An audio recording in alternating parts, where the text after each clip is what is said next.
ذاك العظيم في علا من أبدع الكون سوى سبحان الله وبحمد الله ولا إله إلا الله. ذاك العظيم في علا من أبدع الكون سوى سبحان الله وبحمد الله ولا إله إلا الله.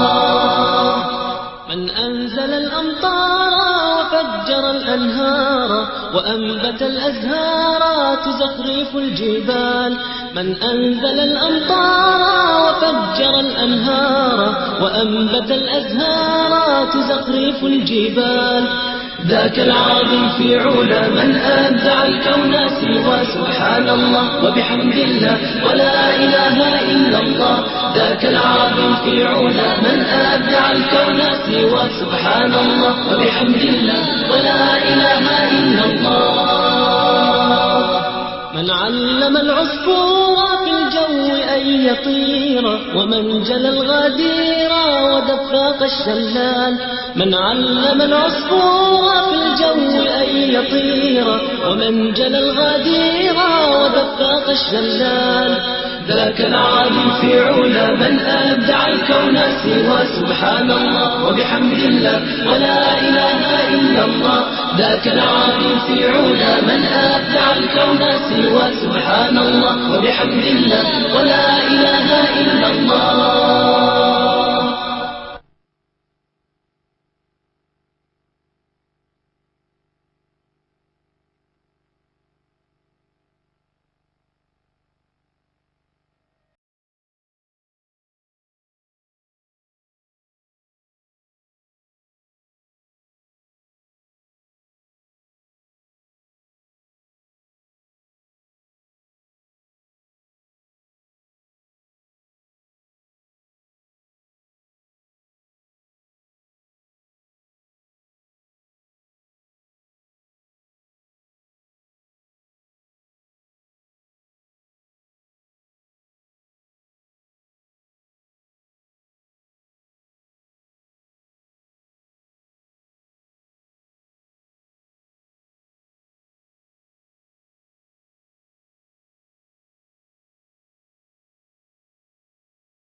السلام عليكم ورحمة الله.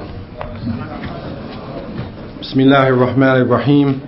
الحمد لله رب العالمين والعاقبة للمتقين ولا عدوان إلا على الظالمين.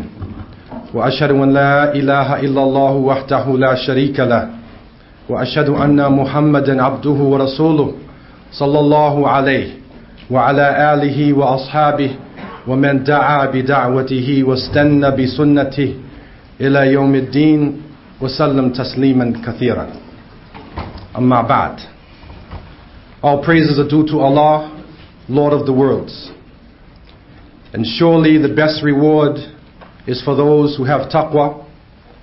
And surely there is no animosity except for the oppressor. And I bear witness that Allah is one and has no partners.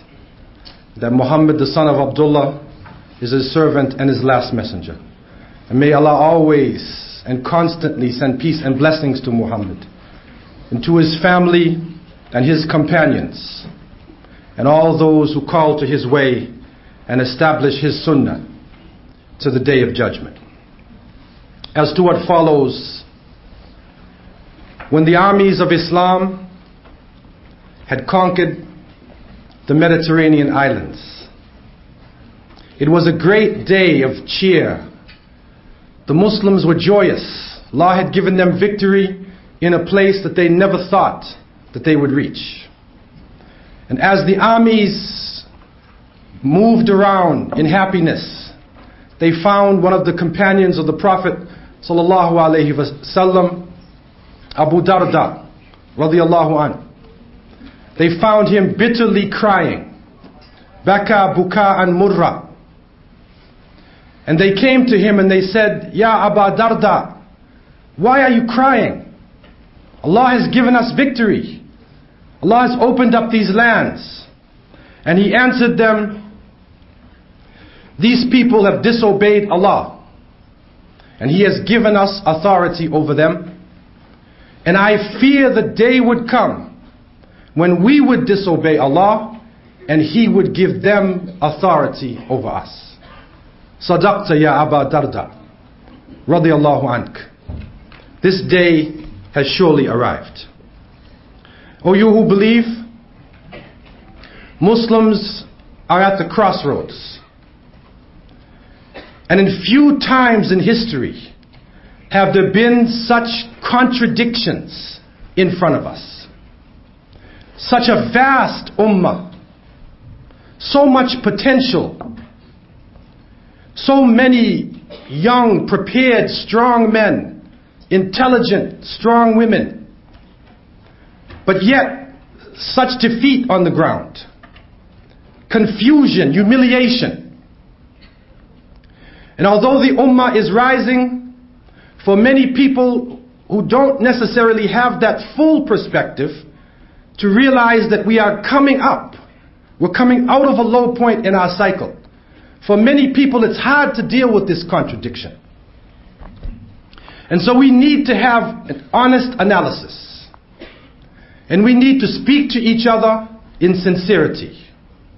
And so I want to speak to you tonight, not as a great scholar of Islam, not as a movement leader, not as a mufti, but as a brother who has been in the field for 20 years and has seen, lived with the problems of the Muslims. And looking at history and seeing the condition Muslims are in today, I seek refuge in the words of Allah subhanahu wa ta'ala when He tells us, أعوذ بالله من الشيطان الرجيم يا أيها الذين آمنوا اتقوا الله وقولوا قولا سديدا يصلح لكم أعمالكم ويغفر لكم ذنوبكم ومن يطع الله ورسوله فقد فاز فوزا عظيما. O you who believe, have the consciousness of Allah and speak a straightforward word. He would repair your deeds and forgive you of your sins, and whoever obeys Allah and His Messenger has surely gained a mighty triumph. And so I speak to you tonight, not just from the mind, but from the heart. And we need to speak to each other as brothers and sisters, as people in the same family, and to speak about our Islam from the ground up, and not necessarily from the high echelons, from the ivory towers, and then we look down on the people. Because the Muslim masses, the majority of the Muslims, are looking for a savior. And there's a strange phenomenon that is going on today, that in some cases we find Muslims victorious on the ground. We see Allah subhanahu wa ta'ala opening up victories for them in these times. But the question is now, and all of us may have to face this, what is after the victory? Ma ba'd al-fath. After the enemy has been defeated and we have to deal with ourselves, then the real war has begun. And so despite the fact that the Western press and the history books have targeted Muslims as the new enemy and are trying to make a clash with us in a clash of civilizations, despite the fact that they have focused on Muslim women as one of the groups and have attacked the wearing of the hijab, despite this fact, I believe strongly that we have to look inside of ourselves. Allah tells us, إِنَّ اللَّهَ لَا يُغَيِّرُ مَا بِقَوْمٍ حَتَّى يُغَيِّرُ مَا بِأَنفُسِهِمْ. Allah will not change the condition of a people until they change that which is in themselves. And so we reflect tonight, as we have in the last few days. And the theme that we are constantly hearing, change ourselves.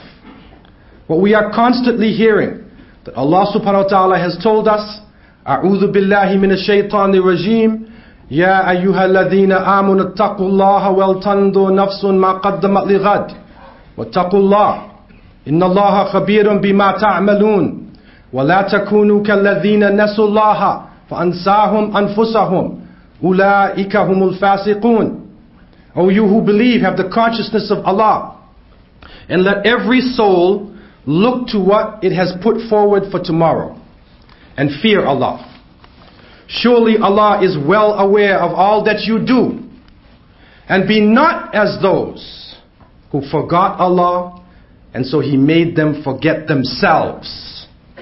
Surely they are the disobedient ones. They forgot Allah subhanahu wa ta'ala. Allah gave them victory. Allah gave them authority over the weak in their own families, in their own community, and they forgot their responsibility. And so the victory, although it was sweet, could actually turn bitter. And so we need to look at some of our internal practices. And I want tonight to open up one of the veils and to go behind the veil of our homes, into our private life, into the very relationship between the men and the women of Islam. Because the home is the base of Islam. And if we do not have strong homes that support the masjid, the central part of our community, then we have no future. If the home is not strong, the children won't be strong. If the children are not strong, we don't have leadership for the future. And so we need to be honest with ourselves and open with ourselves. We forgot Allah. I was traveling in one of the Muslim countries. I won't say which one it is. And I was traveling with brothers, and we came by some madrasas, madaris Islamiyah. So alhamdulillah, the young people are learning to read the Quran, they are learning tafsir, they are learning hadith. Who is studying in these schools? And they said, the boys. And I said, is there a school for the girls? They said, no, Brother Abdullah. The more knowledge they get, is the more problem you have. That's what they said to me. I said, wait a minute. What religion is this? What are you talking about? When what I understood is that when Allah subhanahu wa ta'ala says, Ya ayyuhalladhina amanu, He is talking to male and female. He's not only talking to males. So any ayah, any hadith which is directed to the believers as a jama'ah is directed to male and female. And when the Prophet ﷺ has told us, Talab al-ilm farida ala kulli Muslim, that seeking knowledge is fard, it is compulsory on all Muslims, then that includes females. What religion is this? I recalled the fact that Aisha radiallahu anha reported a number of hadith. And that if we look into our Islamic traditions and we go to the books of hadith, then after a short time you will come to her name as one of the reporters. The second most hadith, 2,210 hadith reported by a woman. And she also became one of the leading scholars at the time. Even great Sahaba would come to her for information and analysis. I also recalled that according to Ash-Shalabi, Nafisa, a descendant of Ali radiallahu an, was such a great authority of traditions that Imam al-Shafi'i learned from her in Al-Fustat at the height of his fame. And that Karima bin Ahmed al-Marwazi was a transmitter and interpreter for Sahih al-Bukhari. One of her pupils, a person who learned from her, was Al-Khatib al-Baghdadi, rahimahullah. I also recalled that Ibn Asakir, a famous hadith transmitter, had over 80 women, 80, amongst his highest regarded scholars. And that Imam al-Suyuti, and that many of the great A'imma of Islam would put women in their silsila, in their chain of knowledge, as a person who they would refer to for those who were above them in knowledge of hadith or knowledge of tafsir. And that Fatima bint Malik ibn Anas, may Allah have mercy on them both, was a famous student of Al-Muwatta. And you can go on and list the women who have made valuable contributions to Islamic education. Islam empowers people. It empowered the first generation. It empowered the second generation.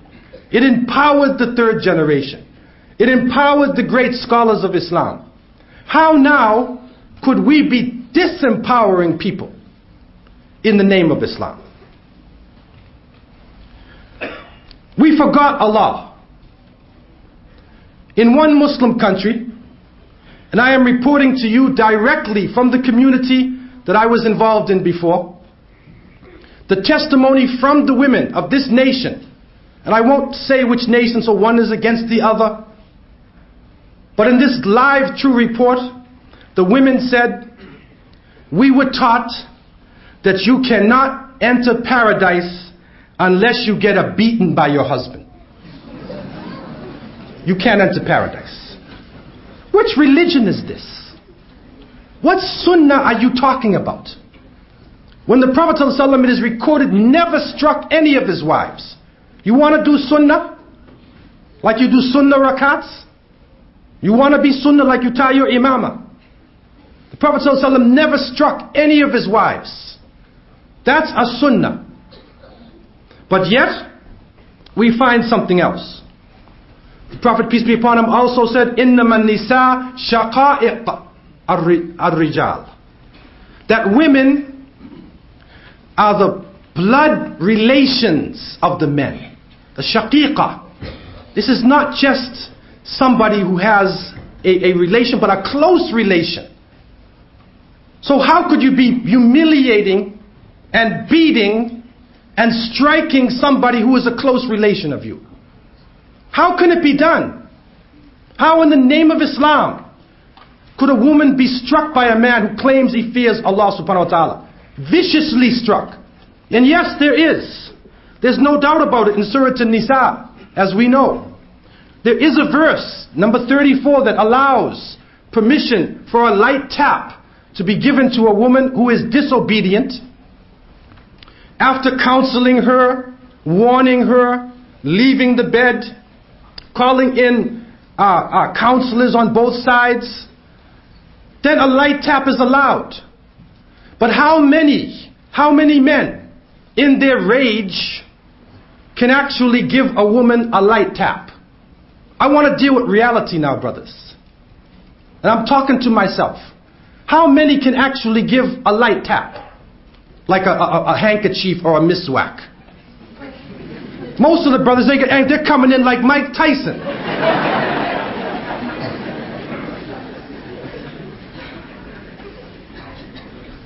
This is far from Islam.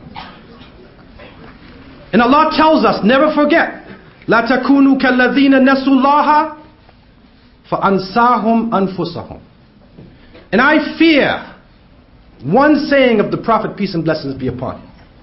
And I wondered, how could the enemies of Allah, swine eaters, defeat Muslims who had died? What is happening to them? What is behind them? What dua is against them? The Prophet ﷺ said, اتقوا دعوة المظلوم فليس بينها وبين الله حجاب. Beware of the dua, of the prayer of the oppressed person. There is no barrier in between that dua and Allah subhanahu wa ta'ala. And so if that woman is humiliated, if that woman is down on the ground, and she is crying to Allah subhanahu wa ta'ala, and she raises her hand, she turns to Allah in dua against you or me, we're in trouble. We're in trouble.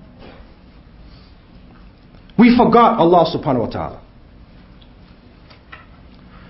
After years of being imam in Canada, in a community very similar to this in Australia, we found that there were serious problems. And when we opened up the veil and looked behind the veil, behind the thobe, the jalabiyah, behind the abaya, behind the kufi, the khimar, we found something else going on inside of the houses. And we forgot Allah subhanahu wa ta'ala. And there are some cases where we had what can be called today in our community al-mu'allaqa. The woman who is hanging in between marriage and in between divorce. And there were cases happening over and over again where the brother leaves the house. He might abuse his wife. He doesn't pay the rent. He doesn't do the nafaqah. He's not paying anything. And then he says, I won't take care of her, but I won't divorce her. And she will stay in that condition until Yawm al-Qiyamah. Where did you get this from? I found out, and I say this to myself, I say it with all sincerity, because we have to speak qawlan sadida. The Yahud, the Orthodox Yahud, they wear the locks. They have a practice in their teachings that no separation can come about in any way unless the man himself pronounces divorce. No matter what he does, no matter what happens, he must pronounce it. And somehow, even though we have been oppressed by them, this thinking has drifted into our minds. Because some men think that the only way the marriage will be separated is if they themselves say it. But the Prophet ﷺ has established the khula, and there is a way for the woman to pay back the dowry and to come out of it. There is also fasq, there is a cancellation, where the imam can step in, and when oppression is done, when abuse is done, he stays away for a period of time. Different sayings of the ai''imah, whether it be 4 months or 6 months or 1 year, he stays away. He is in neen. He can't fulfill his sexual duty. And so the imam could step in and separate that marriage without his permission. And that is agreed upon by all of the scholars of fiqh. And that is clearly within the sunnah of the Prophet ﷺ. And then this thing of talaq. They use talaq. And this talaq comes out of the mouth like water. They get angry, then talaq. Anything talaq. It keeps pouring out the mouth. When the Prophet ﷺ, whenever this talaq is coming up, he becomes angry. It's ignorance. You call it a number of times, it's jahiliyyah. You're in a state of ignorance if you're using this. It is a serious statement. If you say it jokingly, it's serious. If you say it's serious, it's serious. You say the word. But yet, it's used for a type of blackmail to be put over the heads of people, to keep them in fear. Umar ibn Khattab radiyallahu an has informed us, Wallahi inna kunna fil jahiliyyah ma na'uddu lin-nisa'i amra hatta anzal Allahu ma anzal wa qassama lahunna ma qassam. Muttafaqun alayh. Umar reports, by Allah, we were in ignorance, and we did not give women any rights until Allah subhanahu wa ta'ala revealed what He revealed and divided up for them what He divided up. Our original sources of Islam, our original revelation was liberation of all people. And in the case of women, no ideology, no political movement, no army, no civilization, no culture has ever given women rights on the ground like Islam gave. Women were being buried alive, that young girls were being killed in infancy. There was no rights. Women were chattel in all societies, including European society. They were slaves. They could be bought and sold. They had no rights. They could be killed. And then when Islam came, it gave them equal rights under the law. It also showed clearly that a woman has a soul. Now this might sound strange. And Allah subhanahu wa ta'ala tells us, Kullu nafsin bima kasabat rahina. Every soul will be held responsible for its deeds. Now that might sound strange. Why are we saying women have a soul? We understand that. But the Christian church in the 20th century was asked, do women have souls? And many of the priests and ministers said, no. They're soulless creatures. Up until the 20th century. Islam also gave property rights to women. That she can have her own property. That the mahar, this dowry, which is supposed to be an amount of wealth that has some meaning to it. Not necessarily something just symbolic. Not a trifling thing, not a bribe for the father. But something which is of meaning. That is the property of the woman. And Islam established these property rights. And so, up until today, she has the right to her own property. And she has the right for her own bank account. She doesn't have to put her money in her husband's account. This sounds strange, brothers? Oh no, they marry her, they say, oh darling, you know, we're in love, put your money in my account. She has the right for her own account. Some people didn't know that. She has the right to her own property. That's her property. She's supposed to have power and the ability to do things on her own. And if something happens, la samahallah, and there is a separation, this property that she has gives her independence. Economic independence. So she's not totally dependent on a man. This is what Islam gave long before women's liberation movement. It also said she doesn't have to take the name of her husband. She keeps her own family name. She has her own father and her own mother. Now yes, we are in Western countries and sometimes this laqab or whatever it is for the name of the tribe or the qabila, the people take it. But the reality is, the constant stress in this is on independence. That these are two individuals who are married together, zawjain. When zawj is being used, it is a companion. It's not just husband and wife, like they say in English. Husband and wife. Like slave, master and slave. It is zawjain. Two companions who complement each other. Whose qualities should not be struggling and fighting against each other, but should be complementing each other. We forgot Allah. Even in the Islamic movement, a phenomenon has happened where many of the brothers feel that the more they're committed to Islam is the more they should suppress their wife.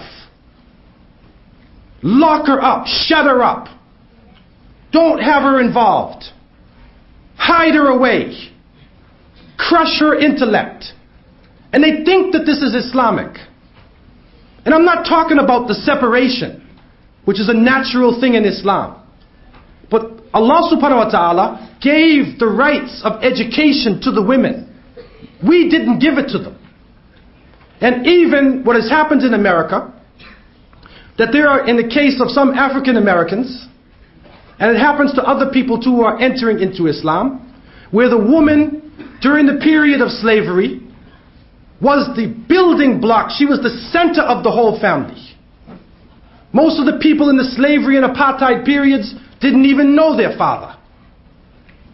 Because the slavery was killing the men, imprisoning the men, making them drink alcohol, destroying them, But yet the person accepts Islam and then tries to belittle women, tries to put them down, when it was a woman who taught him almost everything he knew until he left the house to go to school. And even then, he had to fall back on his mother, not only for his emotional needs, but sometimes for his physical needs, his financial needs, all of his needs, his protection. Because in many cases, she was the man and the woman of the house. So how now can we enter Islam and you put her down? This is not what Islam is saying to us. That is not the early generation. It is liberation. It is freedom from slavery to human beings, to the slavery to Allah subhanahu wa ta'ala. And if we become a servant and a slave of Allah, then nobody and nothing should put us down. And the Prophet ﷺ said very clear, لا طاعة للمخلوق بمعصية الخالق. There is no obedience to the creation when the creation disobeys Allah. There is no obedience. And so, we have to reanalyze the concept of separation. I want to speak straightforward to you, because I feel in my heart that you have the opportunity, inshallah, to take Islam to all parts of this island, to take Islam all around Southeast Asia, to be a beacon of strength for the whole of Southeast Asia. You have this potential, inshallah. But what has happened to us, in some cases, we have created second-class citizens. And if separation means that in one side you have first-class treatment, and on the other side of the veil it's second-class treatment, then that is what we call in South Africa apartheid. It is apartheid. It is not the Islamic concept of separation, where the men and women equally listen to the words of Allah subhanahu wa ta'ala, where they learn Islam equally in different areas. That is the Islamic concept. In many cases we have conferences. I've experienced conferences. On the brother side, they're talking about fiqh, aqidah, tafsir, nahu and sarf. They're going deep into Islamic history. On the sister side, how do you cook Islamic cooking? Or they say, what are the rights of men and the obligation of women? Not the rights of women. What are their obligations? In some Muslim countries, you come into the masjid, and on the men's side, the rug is clean, it is nice. On the woman's side, the fleas are jumping all over the place, and the roof is falling in. And one of the things when I was traveling in Morocco, Al-Maghrib, that I love so much about the masajid, that the women's section had the same wudu area and the same rugs as the men's section. And they can enjoy the salat. It didn't have to be even in the same area. But they could enjoy the salat. They could make wudu. They had their entrance. They could pray to Allah subhanahu wa ta'ala if they were outside with their family. And so, separation should not be marginalization. There's a difference between the two. And so we need to be honest with ourselves and to look into this dilemma that we are in, this crisis. It is a challenge. Look at it in a positive way, because we can change the society. If a woman is educated, then the whole family is educated. You educate the man, you educate the individual. You educate the mother, and you're educating the children. But if the mother is afraid of the masjid, if she feels negative about Islam, then how can the children love Islam?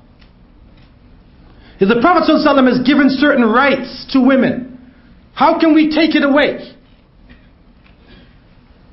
And so we need to look at this in a serious way. Number one, we all need to increase our taqwa, especially the brothers. And I say this with all sincerity because we have a big task on our shoulders. we have a mighty task. And the Sahaba were mujahideen in the daytime, and they were ubad. They were praying to Allah subhanahu wa ta'ala in the night. They feared nobody and nothing. And they would speak out when you had to speak out. And if it was time to go forward and the enemy was there 10 times their size, then they would look at each other, they would turn around, look at each other. And in the battle of Mu'tah, when they were facing the enemy and the huge Roman army, and the great Sahaba, Abdullah ibn Rawaha, radiallahu anhu, and many of them, they look and they said, did we come here to live? Or did we come here to meet Allah subhanahu wa ta'ala? Why did we come to this place? To hold on to the dunya? So we have a mighty task upon our backs. And if the sisters are empowered to take this message and to stand in back of the men and to hold the rope of Allah subhanahu wa ta'ala, then inshallah we can have that type of structure that will not be quaking when it's under pressure. Although when the ego and the nafs gets involved, when tribalism comes in, when organizational fanaticism comes in, and so you see people fighting against each other, and you will see in some of the Muslim countries where the men are the most intolerant to the women, see how they act with themselves. You see how they act with themselves. You mark my words. Look at the countries where the men are the most intolerant to women. Don't even want to see them. Then watch how they deal with each other. They can't agree on anything. Their ego comes in a minute. And when another man opposes them, they try to kill him. Why are they like that? They need some water to put out their fire. In many cases, the presence of a woman, her opinion in matters, the thought of the families, when we are making our decisions for the communities, it waters down the flame. It waters the flames down.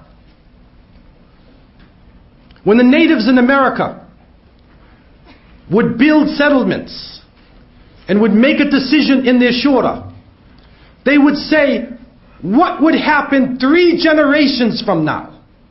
They didn't plan just for now. What will happen 3 generations from now if we build a house on the right side of the stream? Because they were thinking about their families. They were thinking about the future. They were thinking about their nation. Not just their ego and their movement and their reputation. So we need to fear Allah subhanahu wa ta'ala. Secondly, we need to focus more on character, on akhlaq. We have focused heavily on ibadah, on how to make the salah, how to fast in Ramadan. The Prophet ﷺ has told us, بُعِثْتُ لِأُتَمِّمَ مَكَارِمَ الْأَخْلَاقِ. And we find this in Al-Muwatta, that he said, I have been sent in order to complete the best part of character. That's why I've been sent. It's the character. And so we need to focus more on character, on akhlaq when we are dealing with the sunnah. Also, interpersonal relationships. How did the Prophet ﷺ deal with other people? How was the Muslim committed, but yet he was humble? He was strong against the disbelievers, humble to the believers, easy to forgive, wanting unity, wanting peace inside of himself, will reach out to other people. That's our character. Forgive other Muslims. Close our ranks, make unity whenever we can. The enemies of Allah subhanahu wa ta'ala are marching on us, and they're planning day and night. And so we need to focus more on interpersonal relationships. How the Prophet ﷺ dealt with his family. How Muslims deal with each other. Number 3, a change in concepts of manhood and womanhood. What is manhood in Islam? What is womanhood in Islam? There is a concept, there's a wrong concept we have about leadership. this idea of an Amir. What does Amir mean? What does the president mean? If you become the Rais, or you are Mudir, or you are the Amir, you are the Imam, what is the concept of leadership in Islam? In many cases, we have a problem. Because it's a concept of hierarchy. And so you have hierarchy versus cooperation. In the concept of hierarchy, the leader is above everybody else. He has privileges. He looks down and gives orders. And the more names that you get and titles that you get is the more worth you think you have. The more money that you think you deserve. This is a concept of hierarchy. And it influences not only our organizations, but it also influences our families. On the other side is cooperation. It is complementing, that the Muslims complement each other.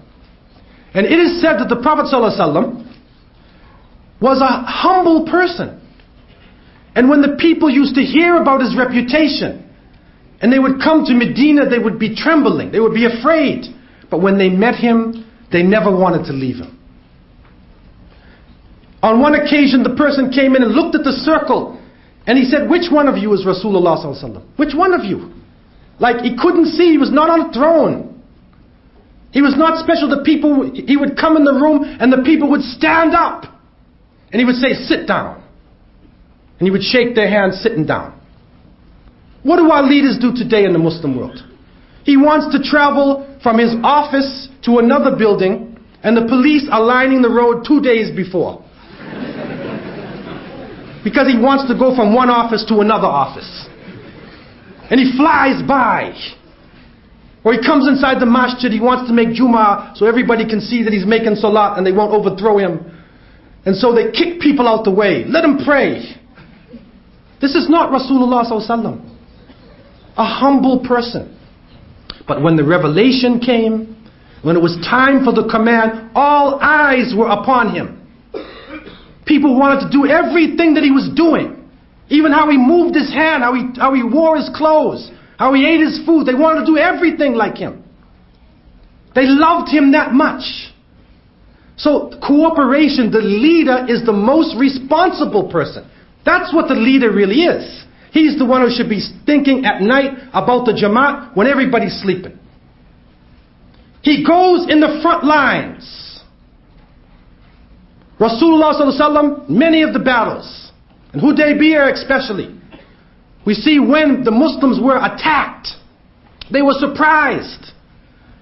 And the battle was hot, Muslims were dying. And the Sahaba would say, when the battle got hot, we could see their eyes, we could smell them. We took refuge in Rasulullah sallallahu alaihi wasallam. We took refuge in him. In the heat of the battle, he was there. Not way in the back somewhere, but he was there, suffering as his followers suffered. This is true leadership.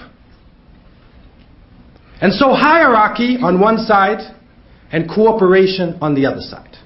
How does this affect our homes? This is a key problem. And if we can overcome this concept and implement this concept, I believe a lot of the problems that we have in our families would be solved. Or at least we could see the light at the end of the tunnel. It's cooperation. So the Amir of the house, the man is the leader of the house. And he is the Amir. But what does the Amir mean? He's not supposed to be a dictator. He takes shura with his family. And if his wife is correct, then he says, Alhamdulillah, you're correct. But in some cases, that doesn't happen, man. Everything he says, you sam'an wa ta'a. I told you. He calls home and he says, I want roti. No rice. Boom. She doesn't have any flour to cook the roti, man. And so the rice is cooking and he comes in, A'udhu billah, you disobeyed me. Is that disobedience to the Amir? She had to make a decision. But it goes that far. It goes that far. Never forget, and one of the great scholars in West Africa, Sheikh Uthman Danfodio, rahimahullah, he said to the women of Hausa land, and this is unprecedented what he did. He was faqih in the Maliki fiqh. He was hafiz of the Quran. He was a master of tafsir, a master of hadith. Did dawah for 30 years in the field. He had 1,000 students. By the time the 30 years was over, whenever he traveled from one place to another, 1,000 students traveled with him. The king became jealous of him and called him to the court and aimed the gun at him, his courtier. Aimed the gun and it backfired and killed the courtier. The Shaykh rahimahullah receded. He receded. And he made hijrah. Just like the Prophet ﷺ.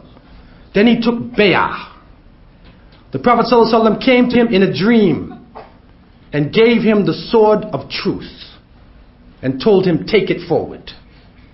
And then they opened up 250,000 square kilometers. And they ruled with Sharia for over 100 years to the coming of the British. 250,000 square kilometers. This is fiqh in action. This is a scholar who now his students became the governors of the areas. And he wrote to them in classical Arabic language. What did he say to the women? He told them, if your husband will not educate you, Allah subhanahu wa ta'ala said you're supposed to be educated, you disobey him. I will have a circle every day after Asr. If they don't educate you in the home, you come out. Why? Why do you say this, Ibn Fudi? Qala alayhi salatu wasalam, la ta'a lil makhluq fi ma'siyatil khaliq. There is no obedience to the creation when that creation disobeys Allah. And it's happening to us. We had a case of a brother, and I'm talking reality now.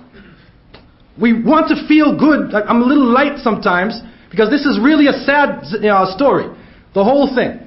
But this was happening really. One brother, he accepted Islam, and then he got married to the sister. He was a good brother, a very hands-on type of brother. She was a college student. And so she began to study hadith, memorize the Quran. And then whenever they got into an argument, she brought the hadith. She brought dalil. She gave him the dalil. And so finally he said, your husband, don't study anymore. I prohibit you from studying. And he ran in the room and tried to study the hadith. That's not the way, brother. That's not the way, man. Because if she knows the hadith, that's going to save you from the fire. She's going to save you from the fire. So cooperation. Cooperation. If we see the qualities of a woman, the qualities of the man. And I say this also to the sisters as well. Because it's not just the problem with the brothers. It can be the problem with the woman as well in the home. Her husband makes a mistake. He loses his job. He's in a weak condition. And how does she deal with him then? Does she support him? In some cases she looks at him and says, you little boy. Look at you. You can't earn money. You're a shame and disgrace to manhood. How does he feel? She makes him feel so low. She knows his secrets, right? What did Khadija radiallahu anha do? When the Prophet ﷺ came back from the mountain and he was trembling. This thing had come to him and said, Iqra, Iqra. He didn't know what it was. A power beyond human imagination. He was trembling and shaking. She covered him up. She didn't belittle him. She believed in him. And she used her wisdom. Went to her cousin Waraqah. And so she strengthened Islam. She was the first to believe. This is what we know of Muslim women. But not to put the man down. Not to find his weaknesses and constantly be on his back, talking against him and putting him down, and then expecting him to treat you right. It's not going to work like that. It has to be cooperation. The two sides cooperate with each other. They have strength, like a football team. One is in the middle, the big guys. The other ones run on the side, throw the ball. Everybody cooperates. That is the Islamic family. And if we could understand that, then all the concepts and problems we have, who's the leader of the house, who will make the decision, who will get this in inheritance, all of these things come clear when we see that Allah has given us, if He has given a man an advantage, it's not because he's a higher human being. It's because he's going to have more responsibility. And he will be answerable on the day of resurrection. Another suggestion is that we develop special institutions and support mechanisms for the protection, education, and empowerment of Muslim women, and also anybody who has serious problems in our community. And I want to give you this concept and also pledge myself, inshallah, in the future, if needs to be, to come and deal with workshops in this area. Right? That we need a new institution that happens. And this is developed in Canada, and now it's spreading all over America now. It's a social service organization. Because what I found after years of being imam, 5 years of the biggest mosque in Toronto, most of the problems that were coming were not problems in fiqh. It was not aqidah problems. They weren't asking me these questions. They had economic problems, psychological problems, social problems, all kinds of things they would come with. And so I needed to have somebody with me. I wasn't qualified. I wasn't prepared to do this. And what happens in many communities, and I can see it happening here, there's a few sincere individuals, they start handling social problems, and suddenly the whole world is on their back, and they get burnt out. Because there's only so much you can take as an individual. And the emotion that will come into you from dealing with social problems, we need training. And so we established this center. We established a hotline. A telephone line that people could call when they were in crisis. And after 2 years, we were receiving 5,000 phone calls per year. And registering it. And we opened up the office like a doctor's office. The imams cooperate with the doctors, with the lawyers, with the social workers, with the psychiatrists. And we make a list. We have a database of all of the Muslim professionals in our area. So if a person has a drug-related problem, then we find the Muslims who have been involved in detox. If a person has a psychological problem, then phone a Muslim psychiatrist. If a person has an economic problem, we have a brother who's working in the government. We have another one who's an accountant. The person has a legal problem. There are Muslim lawyers. You have a list, you have a data bank of information. And so when the hotline, when you answer the phone, the person is trained to deal with crisis. It's a crisis. People are calling in. You're trained to deal with the crisis. And then you either put them on to somebody else, or you bring them into the office, and the social worker works along with the imam. And so Sharia is the limits. It sets the limits. We don't go outside of the limits of Islam, but also we benefit from the best professionalism that is in our community.